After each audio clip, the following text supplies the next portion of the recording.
I'm very happy to share that Oracle has selected me to be their Oracle Ace Pro this year again.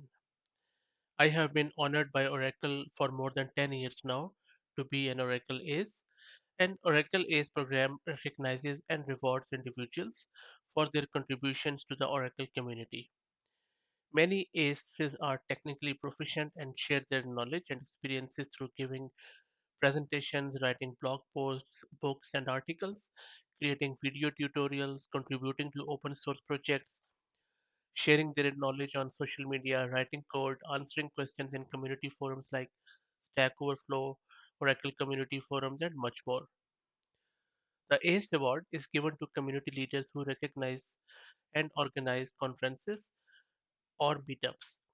They also could include volunteers in leadership positions in user groups, or they could be writing or producing newsletters. If you are also sharing Oracle certification preparation knowledge or volunteering in Oracle user groups, you could be a candidate.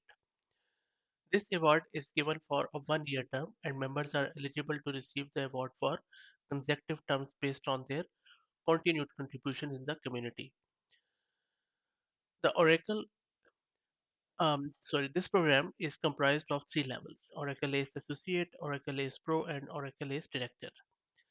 The Oracle Ace Associate and Oracle Ace Pro awards are given to those who have been sharing their knowledge in the community for at least 1 year, with the pro level recognizing individuals who have contributed in great depth for at least 3 years. The Oracle ACE Director Award is for community enthusiasts who not only share their knowledge but also want a closer connection to Oracle product managers or product developers. You can also join. You just need to go to their website, and I'll drop the link in video's description. And if you're already contributing to Oracle forums like the ways I have mentioned, then you can be an Oracle ACE. Again, very honored, very grateful for Oracle for bestowing me this award, and I'm looking forward for many more years. Thank you.